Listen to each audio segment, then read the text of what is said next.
my pants rolled at 5 roll-ups, and I realized that 4 is probably better. I headed to class a little bit early because I don't necessarily know where the classroom is, so I want to get there early enough that I can actually find the classroom and settle in before class starts. Today, I am nervous. Don't know how it's gonna go. Really hope it goes well.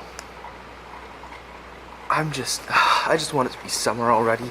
I'm sort of at that phase where I'm done with classes and just want a break / need a break from academics that I don't care about, such as this foundation course where I just don't care about the topic.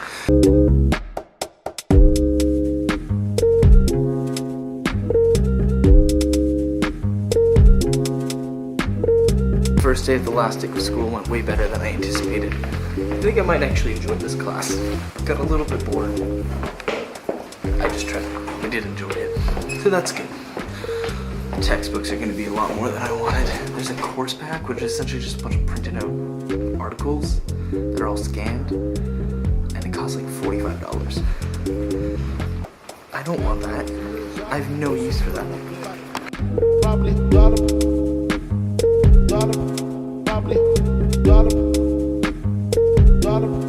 Probably have me on some real Sodom, no sleeping all day.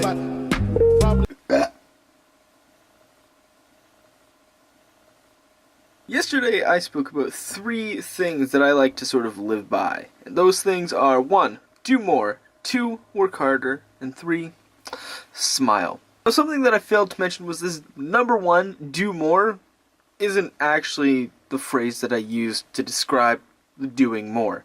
In fact, that's stolen kind of by a guy called Casey Neistat, who essentially, his big thing is doing more and working harder, which is sort of like an odd coincidence that I'm also like that.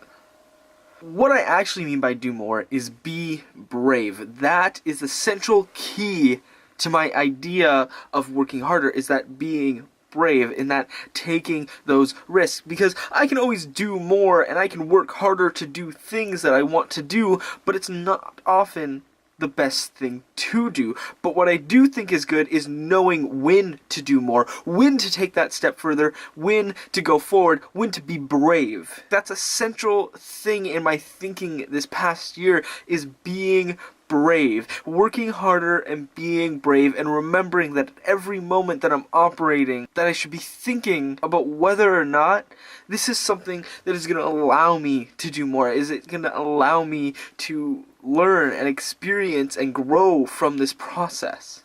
And I think that requires a ton of bravery. Like literally, if you got a dump truck and you just like parked it in there and it carried a ton, you need like a ton of bravery. And this idea of bravery is often conflated into this idea of heroism. To be brave, you must be a hero. Now, this just isn't true. In fact, there's many ways that you can be brave without being a hero, and there's many ways that you can be a hero without being brave. So I see this idea of being brave not merely just the essence of being brave to be a hero, but it's the essence, the pure factor of just doing things that make you uncomfortable, things that you might not do normally. It's the idea of courage and stepping out of your boundaries and taking risks that you're scared of. Being scared is normal.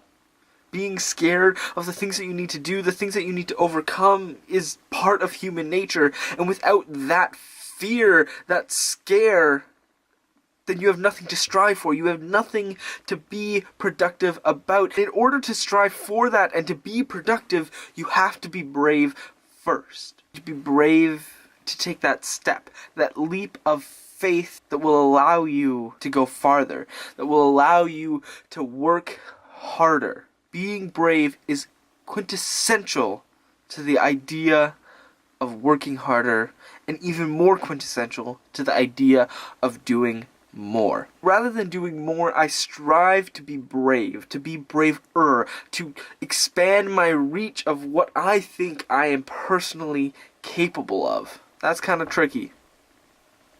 And it really challenges me a lot. But it's all about just remembering where you are and where you can get if you just take that leap of faith. Have a good night.